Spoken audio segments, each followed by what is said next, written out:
Hey friends, welcome back to the channel. Today's video, I'm going to follow along this freight train that I ran this past Wednesday night on our friends' UPSF Joint Line layout. We get together every Wednesday and run trains. So this particular evening I had a freight train that I was running around the layout. We're going to end up in the Argentine Yard here in a little while, pick up a block of cars and set out a block of cars. So we're going to follow this train around the layout as I do that. I'm leaving the west end of the staging yard and going to travel towards Argentine Yard, which is the main classification yard on this layout. Got 27 freight cars and 2 locomotives. We're going to use the train symbol of MYCPB. Prototype Union Pacific uses that train symbol for a train that runs from Yard Center, just outside of Chicago, down through southern Illinois to Pine Bluff, Arkansas. So here's the train. We're coming through Frisco, going by Lewis Grain Elevator. Lewis Grain Elevator is a 4-track, very large grain facility. They generally can load 24 large grain hoppers. That's a job that typically runs during our operating session. And it can keep the Frisco Yardmaster very busy for the entire run session, getting those cars pulled out and swapped out with empties.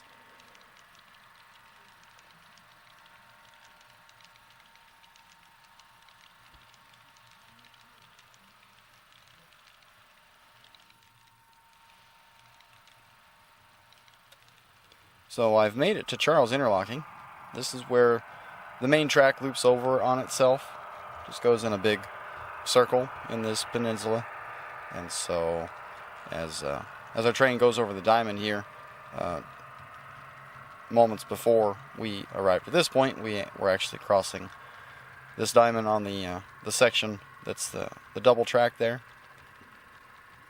That does cause some limitations to how we run trains, because the train can only be so long before the engine sees its own rear car. We found that about 77 coal cars, that's about all we can fit on this section of the main line before the engine is running into its own caboose. Looks like the dispatcher's going to line me into the yard up ahead, so here at this intermediate signal, we have an approach restricting aspect. That's the yellow over lunar. That means the next signal is going to be a restricting signal, so we're going to go ahead and start putting the brakes on as we go through the tunnel and down the hill into the yard. Every railroad's different on what signal names they use. Some railroads you may have researched. Maybe they call that indication something different, like a approach slow medium or something like that. I don't really follow those other railroads. I just follow Union Pacific rules.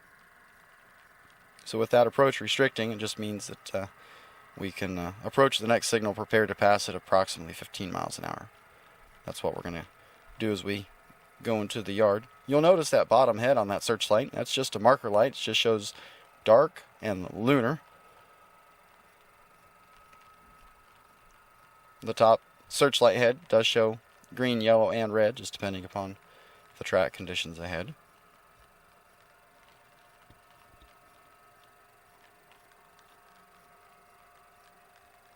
So here we are approaching the west end of Argentine Yard. We've got a red over lunar. That's our restricting signal. That's going to let us go into the yard and down the yard ladder. We've already communicated with the yardmaster on what track was clear for us to pull down through. So as we ease into the yard here at restricted speed, you see that we've knocked down that signal as we came through the OS. The OS is the section of track in between absolute home signals. Now I'm coming down track 206 here in the yard along the block of cars that we're going to have to pick up. Every railroad's a little bit different on their rules for passing adjacent equipment stopped on a track next to where we're going here. So I've got the bell ringing as we come along this cut of cars in the yard.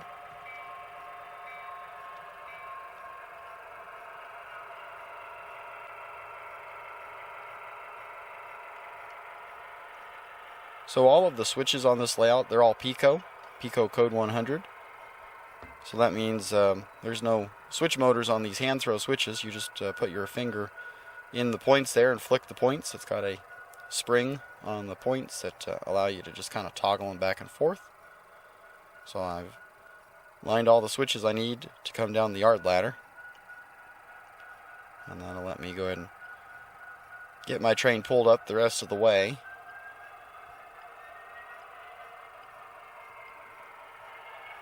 Wednesday nights aren't really an operating session. They're just an informal get-together for our group. And we just meet at our buddy's house here. It's the most convenient. Wednesday nights do get kind of hectic sometimes if a lot of people aren't busy and they show up to the house. We've had 10 people playing trains before. So I've pulled up. I'm going to make my cut here. We use these little bamboo skewers to poke the point down into the end of the knuckle. It allows you to pick the knuckles apart so that you can separate those couplers. We've painted the tips of those bamboo skewers orange for safety, so you don't accidentally impale yourself if you've got one in the pocket.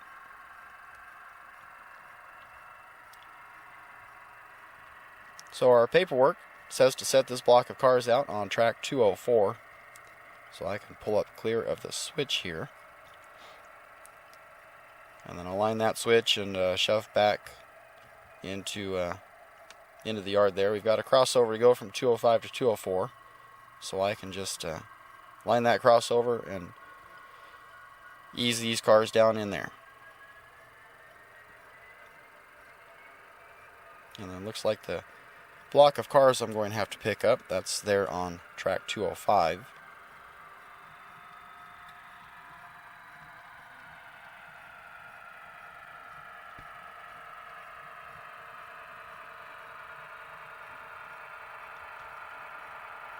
The pair of locomotives that I'm using today, a set of SD70 ACE, SD70 ACE locomotives. They're made by Walther's Mainline. I've done a little bit of weathering to them and added some PTC antennas onto the cab roof there. Now, the bad thing about these bamboo skewers, they don't always work. So sometimes you just have to accept that it's a model railroad. It's all make-believe and the points don't matter. So the 050 switcher comes in and just uncouples it that way. You'll notice our sign back there covering the other cars. During our weekly Wednesdays, people got in the habit of moving cars around and then not putting them back where they go. And then when it came time to do an operating session, we would print out the JMRI switch list, and almost none of the cars would be where the switch list said they were supposed to be. So we've had to not allow people to do that anymore on Wednesdays. If they want to switch something, they've just got to bring their own cars and pretend. So that's what I'm doing here. I'm just switching my own cars around. I'm not switching any that are actually part of our operating system.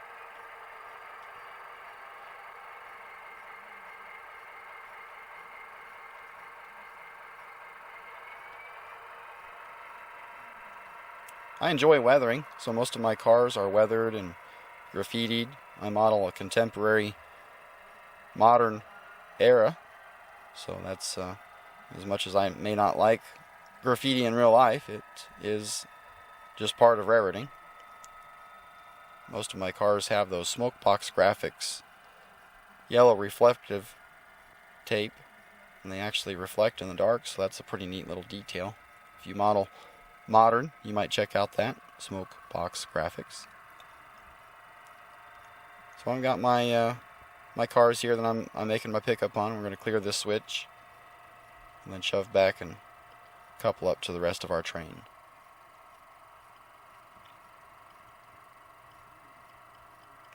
Doing yard work like this, it is handy to have a large yard to be able to pull the entire freight train into and be clear of the main line, and also have a really long yard lead.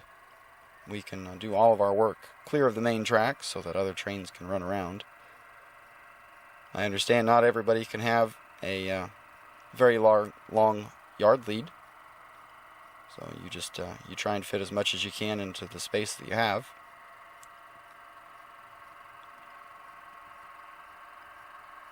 I'll make my couple here, and then just out of habit I like to stretch them a little bit just to make sure that the coupler did join up all the way. Hate to start going and not have the joint and then have to back up again. So I've made my brake test. I'm going to line out the crossover from the yard lead out to the main line.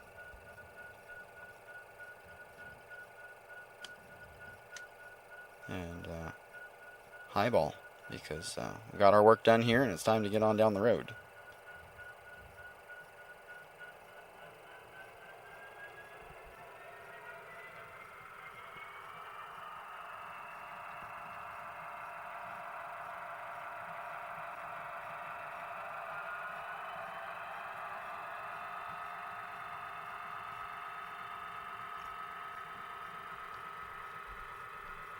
Our signal system is a CTC system, and it's based on modern Union Pacific's method of railroad signaling using a CAD system. CAD stands for Computer Aided Dispatch. And when we're doing operating sessions, we do actually have a dispatcher in the office, and he's able to remotely control all of the dual control powered turnouts that are on the main line, protected by absolute signals, and then he can line routes with the signals and grant those accordingly. But on Wednesday nights we have a mode switch on our signal system that allows all the signals to just be automatic. They just ABS, and that way they're just always green if the track conditions allow it. So I've just been throwing the switches manually, and that means the signals will just follow the track conditions as they are. But normally when we're doing an operating session, the signals would be all red until dispatcher lines up a route. So we've left the yard. We're coming up to Star Siding now. This is one of the main passing sidings that get used pretty regularly on the layout because it's right near Martin Junction, where trains come down the helix and out onto the main line. A lot of trains tend to meet here. There's also a couple of industries here, Dock Scrapyard and the Ethygen ethanol facility. Now at this point of the layout, if you're a regular follower of the channel and you've seen my other videos on this layout, this is where the main line loops around on itself at Williams Hill, Williams Loop here, and heads back to the other side of the layout room.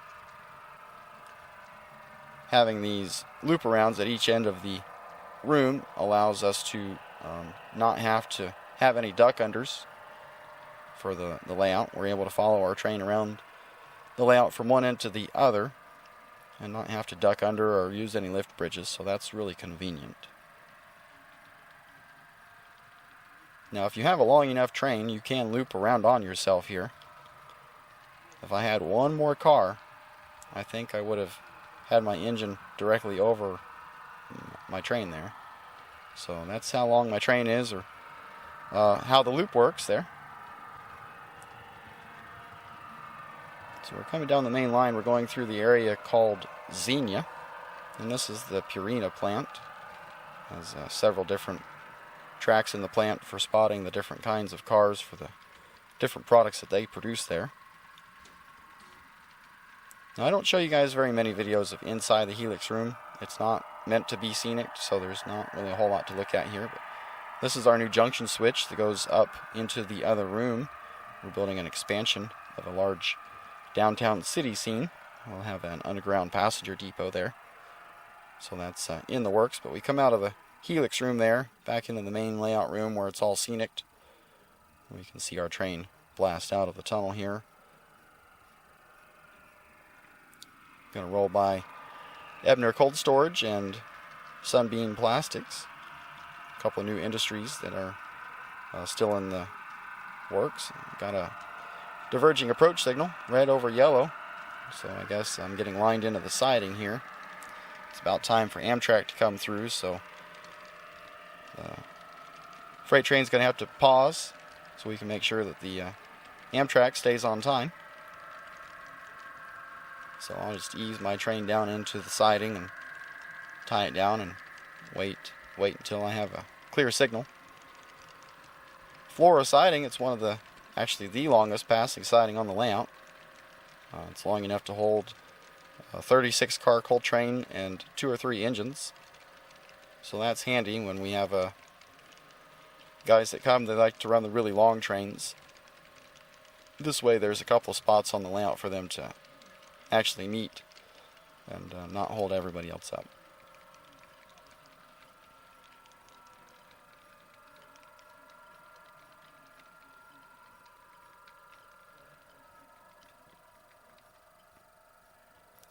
So Amtrak's finally on the move. We're back here at Charles Interlocking.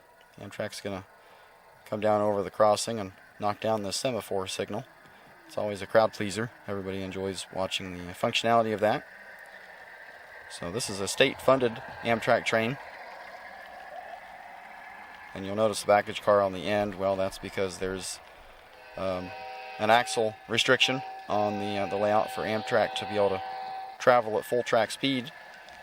They need a minimum number of axles, and so sometimes they just put on the train whatever cars are laying around the yard so that the proper axle count is there so they can highball at full track speed. Looks like Amtrak's going to make a station stop here in Frisco. So that'll delay them a couple minutes before they get to our freight train over there in Flora.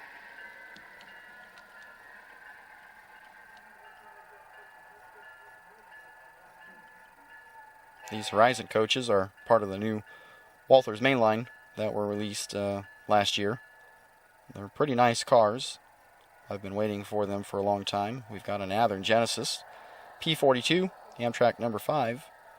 This is from the latest run as well, with the PTC antenna on the top. The baggage car on the end is the newest run of the Kato Heritage Fleet baggage cars. We must be done with our station stop. Looks like Amtrak's going to highball from here.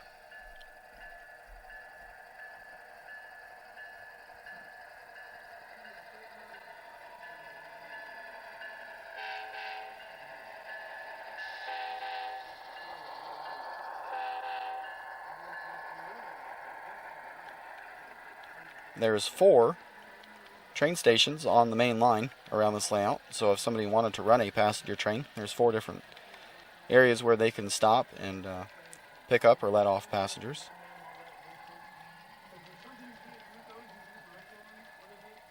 So Amtrak's finally made it to Flora.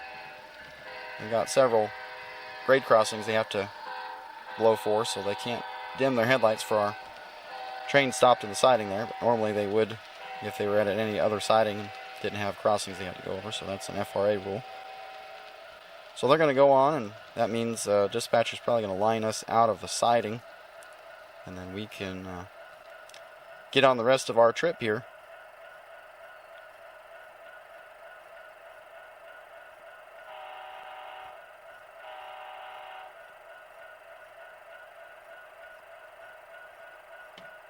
You'll notice the photo backdrop there. That's actually a photo of Flora, Illinois, which is where this layout's located. And when we built this shelf, we named it Flora in honor of where the layout's located. And so we had a friend go through town along where the actual railroad tracks are and photograph from about the perspective of the railroad tracks. So this is what you would actually see if you were on the train in Flora. So as our train heads on the rest of its journey there, that brings us to the end of this video.